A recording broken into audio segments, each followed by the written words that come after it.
Well, hello and welcome back to the channel. Today I am going around the garden cutting some material for a talk I'm giving at a garden society tomorrow night for charity.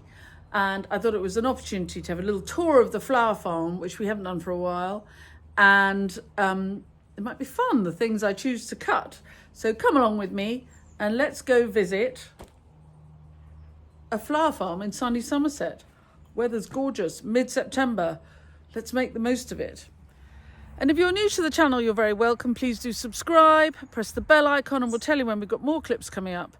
And if any of the tips and tricks I give you along the way are useful, you can always buy me a coffee, or better still, join my club, which is where all the fun happens.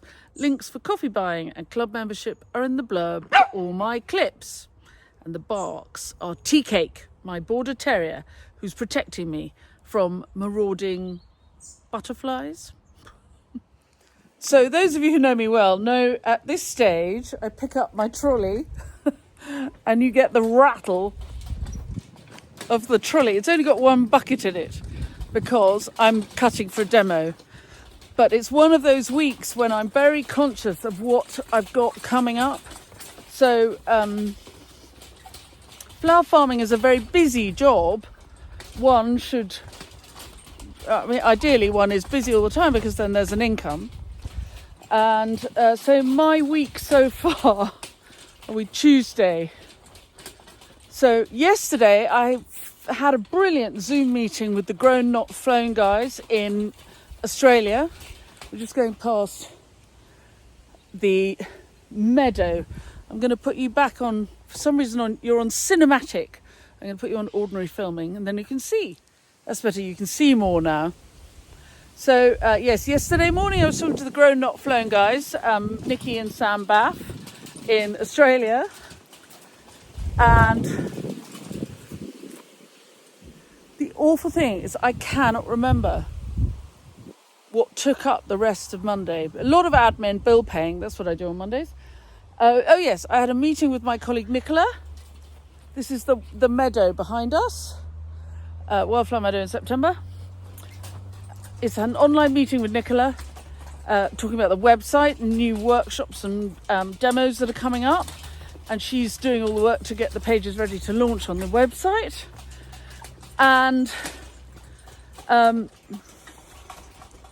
I got ready because I had a garden group this morning come for a tour, so it had to look tidy and be all tidy for them.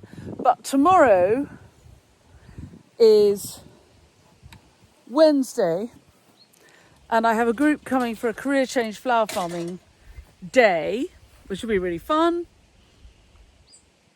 And in the evening I'm giving the talk tomorrow.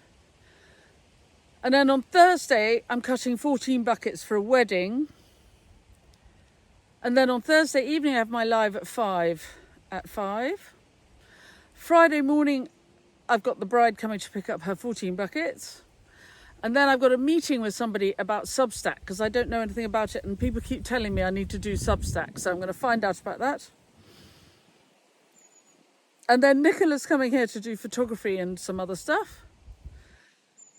And then it's Friday night. And you'll note that at no point in this list I've given you have I mentioned growing flowers or doing anything flower farmery. So that has to happen at the weekend this week. I guess I've got a demo on Friday night about sowing annuals because it's the time of year when you might sow hardy annuals to overwinter for next spring. So come along, I'll show you what I've got in the garden. First of all, I am going to cut some of these apples. The talk I'm giving tomorrow night is entitled The Flower Farmer's Year. So what I'm going to do is I'm going to cut loads of different little things and each one of them is going to inspire a story so that I can tell the story of my year. So I'm going to have some crab apples because as you all know, apples can lose up to 20% of them in pruning each year. And I'm a flower farmer, so I don't prune crab apples like a normal person. I prune my crab apples when they're in full flower in April and I sell the flowering stems. And then I will also cut them again when they're fruiting at this time of year because they look fantastic. And then I won't use all the fruit up now, but some of it. And then for Christmas, for my Christmas orders, some of these crab apples, which stay on the tree all the way up till Christmas, they will go out with my Christmas orders as part of my winter crop. So when I'm going to plan a talk about the Flower Farmer's Year, a crab apple is a good way to start to show how the year breaks up. So next I'll want some annuals so I can talk about how I sow annuals through the year, how many sowings I do, when I do them and so on. And I'm going to have some tender annuals from in here in the polytunnel. Not taking too much because I've got this big wedding on for collecting on Friday morning. So I'll have just a few stems from in here to talk about the tender annuals and why we grow them in the polytunnel. I'll have some tougher variety from outside, but it will also remind me, especially if I cut a few stems, they look very collapsed, my honesty crop. I have a crop in here and a crop in the other tunnel. And if I cut a few stems of honesty, I can show how, I can then talk about how they're sown in June. I'm harvesting the following spring, and then I'm harvesting again for their seed heads, and I'll make a seed head to put in my arrangement. Look, the amaranthus has black fly, and even more exciting, if I put my hand behind, you'll be able to see. Can you see the ants? And the ants, oops, it's hard to show you. The ants are farming the aphids for their sugary wee. And it's a sign of a healthy food web here in my tunnel. And so I will not get rid of the aphids. And I don't get rid of the aphids because as a flower grower, I have to think all the time why I do my job. What is it about flower farming that's a good idea? And my why is that we have an environment which is very good for wildlife, particularly invertebrates. Because our business ethos is, if you look after the invertebrates, the rest of the food chain will look after itself. And so for that reason, I will leave the black fly. And if we as gardeners, we all think, if we see signs of the food web functioning effectively in our gardens, and that will mean occasionally something being eaten up by aphids or whatever, we can stand proud and we can recognize that it is in our gift to leave the few stems of aphids and let the food web work. It is in our gift. It is our privilege. It is more important that I, as a flower grower, allow a few stems to be munched on so that they are unsellable. I can't cut those stems covered in black fly and try and sell them to you. I won't do that, don't worry. But I've got plenty for me, for my sales. So I'll have some for the ants to farm and some for my bride on Friday. Some for my demo tomorrow. Not all of it. I'll just have enough. Rather blinding light here. It's the end of the afternoon as I pass. But here the greenhouse has got the beginnings of next spring's sweet peas, a few annuals, not much, but I've got a demo on Friday, so I sowed a few so that I could use them in my demo.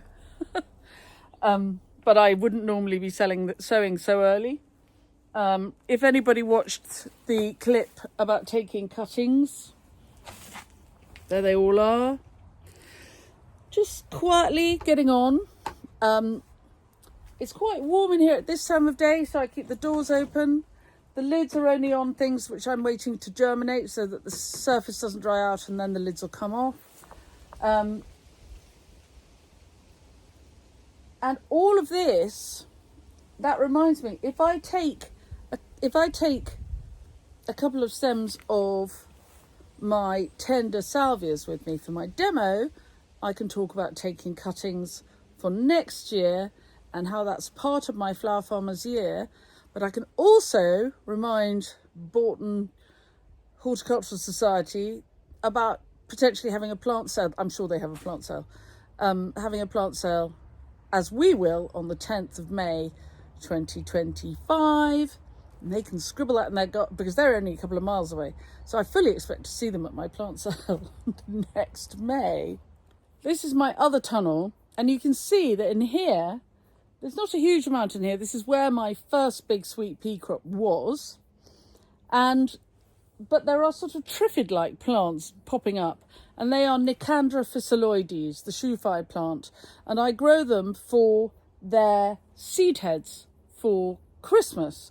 That's part of my Flower Farmers year. So while they're not particularly seed heady yet, they're very pretty. So I'm going to cut a few and I'll have them in my arrangement, and it'll remind me to talk about that part of my Flower Farmers year in my talk. So here we have a sort of forest glade of Verbena bonariensis, and the blue is Salvia uglinosa. And I'm going to cut a little bit of this because for both of them I can talk about the wildlife, particularly how the bees and butterflies love to feed on the Verbena bonariensis in the summer, but how the seed heads of both of these in the winter provide a great nutritional resource for my favourites in the garden, the gangs of goldfinches and many other small birds. This patch is mostly annuals with a few roses and some dahlias, and it's beginning to be planted up for next year. There are the annuals. This is Buplurum, and I have no guarantee that these are going to work. We're very wet in the winter, but I'll have a go. I'm a great one for having a go. If I don't have a go, how will I know? So in the next bed, that's Levatera and Amimagus. They may or may not survive the winter. I won't count on them. So I have successfully overwintered some annuals over the years, but we are very, very wet clay here in Somerset. So in this part of Somerset, anyway. Sorry, I'm trying to make myself not be quite so in the sun. There we go. But I spend a lot of time sniffing the wind. And the way that I grow evolves year on year. Long experience has taught me not to try and repeat anything one year from the next to the next, and that if something was brilliant last year, it's unlikely to be brilliant again, and that last winter's weather will not repeat. It may be worse, it'll certainly be different. That doesn't mean it'll be any better, but it'll be different. So we had an incredibly wet winter last winter. These beds are quite nicely heaped, raised. If I have these annuals in the tunnel now, they get too big too quickly and then they don't survive the winter. But if I have them out here, it's warm today, but really the warm weather is pretty much finished. The equinox is at the end of this week. These are opportunistic. I did not sow these annuals properly on purpose. They are self-sown from the polytunnel. So I'm just not wasting them. We'll see if they survive. And clubbers, the reason we have so much space is because we had a terrible, appalling attack of slugs at the beginning of the season, and I lost a whole crop of annuals. So these are taking the place of things that have actually, it's been a really kind of not a brilliant patch this year, this patch. And there are some of these in the tunnel. These are Canterbury bells, and there are some outside as well. So we're hedging our beds, hedging our bets at all times. So for my demo, obviously I need some dahlias, but I can't have too many because I need most of them for my wedding. But I'm telling a story with my bouquet, so just one or two will do to tell the story. And again, I'm talking about the Flower Farmer's Year, so I'll talk about my dahlia year and how it goes. You know, I manage it very tightly. If anybody's interested in my real Flower Farmer's Year, I do a workshop on the subject, and you can book a place, and I'll really help you manage your time. So now we pull the trolley back up past my new studio. For those of you who are new to the channel, this is my new studio. I'm very excited about it. I've only been in for about a month, but those who've been following for a year or two have known that this was an exciting event coming. So tomorrow's workshop, tomorrow I have a career change flower farming workshop for people to come and see whether they think they would like to do what I do for a living. And so it's all tidy in there, and ready, kind of ready, but not quite ready, but nearly ready for tomorrow. And now we're up here where we're mostly shrubs and perennials, plenty of roses and lots of foliage, things like my hydrangeas up there, all sorts of goodies. So we'll cut some from here and then take them back and make an arrangement for you all. So I'm not going to take many roses because I have a wedding this weekend, but I need just a couple so I can, my memory is jogged so that I talk about them. And my least weddingy are these lovely James Austin, which are a bit dark for most of my wedding customers, but will be just right for my chat. And these will probably be the last I cut of them this year. We had a little bit of a nasty little frost last week, and they've just taken a hit. They might keep flowering a little bit, but you know, they're kind of done. But my goodness, it's been a good year for roses for me here in sunny Somerset. They loved the rain we've had. I'm conscious that I'm giving an hour-long talk, plus, you know, time for questions. So I mustn't cut too much. You know, at some point, enough's enough. But I have to make sure that I've given myself an opportunity to talk about all the different points of my year. So I'm just having a think. What I've not yet cut are any shrubs, a bit low on foliage, and let's not forget bulbs. So let's go on up for some foliage up here, and then we'll come back and see about bulbs. Oh yes, grassy, yes please. I think I've cut more of this Veronicastrum in seed than I have in flower this year, but I have cut a lot. I've been cutting this wonderful Physocarpus Diablo since May, and we are mid-September. That's called good value. This Persicaria red dragon makes lovely detail at this time of year, and so does the sedum. Once you get your eye in, you see that the sedum is humming with bees.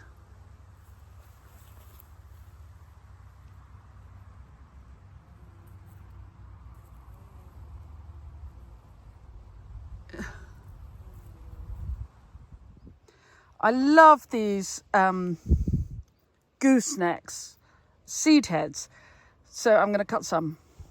But what about the bulbs, I hear you cry? Well, stay with me. I'm in the wilder part of the garden, a bit we call the lug fall, where we have a band of trees and foliage going all the way around the edge of the property, which is why I can hear the cars driving along on the main road. It's not very, the B3081 to one side of us. And I have got bulbous material and remember, this is not perfect for cutting right now, but it's just a jog for my memory. And as I make the arrangement, I think you'll find that quite stunning when you see them. When I make the arrangement, it'll remind me to talk about all the bulbs that we plant and harvest from through the year. So here we are. This is my crocosmia, and I've cut a lot of the flowering heads, but not all of them. And look, aren't the seed heads of crocosmia stunning? So we'll have a couple of those. And now I keep seeing things to cut. For example, can you see the wild carrot seed heads there? I've got to stop at some point though, but I will cut some wild because wild is so important to us, and I can talk about how my year revolves around it. Right, let's go back to the studio, and I've cut enough to make an arrangement for you guys and repeat it tomorrow for the people I'm giving a talk for. It's that time of day when the light shoots through low over the hedge and catches the eye, doesn't it? One more thing I really must have is some willow, because it's such a big part of our Christmas and everybody lives around here. It's a local workshop, a local talk, and so they'll all have good willow too and might be interested to think about how they could use it for their Christmas. So I'll have a few stems for my arrangement. Right, for those who've not been here before, what I do now is I'll do the floristry. I'll do it very quietly. Hopefully my dog won't bark frantically everywhere. And then I'll put some music on. I do hold lots of floristry demos and workshops. You can book a place by my website. The 2025 season is not quite live. So do sign up for my newsletter, and we'll tell you when the workshops go live so you can be first in to book a place. But they're going to go live in the next couple of weeks. Nick and I have been on the phone to each other, sending each other pictures, refining the wording and all of that. So now I'll make this arrangement nice and quiet. Hopefully you'll enjoy the music. If you hate the music, mute it. Lots more people like the music than don't. Last week we had the William Tell Overture by Rossini, and everybody thought that they were Mickey Mouse back in the day. Anyway, I don't know what I'll choose for this one, but let's go.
of honesty. This is telling the whole story of honesty, except for the flowers, obviously. It's all about the seed heads. And so it's not perfect. And what we're doing with work like this, because I'm not selling this, this is just for my pleasure. And so I can be really much more about the story of life and death. The Dutch 17th century artist in me is allowed out. So there's nothing perfect about this. I would not sell it, but I'm using it for a demonstration, and so I can be truthful about it, and it makes the storytelling part of what I do. So at the talk, where I'm giving a talk, I can be, this will be part of what I say. I can tell the story from the seed to the growing, to the selling the stems when they're this tall in the spring, but to the finish of it and how I can't control. And so it's a bit like the bit I said earlier about the black fly on the amaranth in the tunnel. I am kind of irrelevant. I am like a grain of sand. I am the nothing in the story of this beautiful planet. And this reminds me of that. Very important. I expect you want to see where I put it.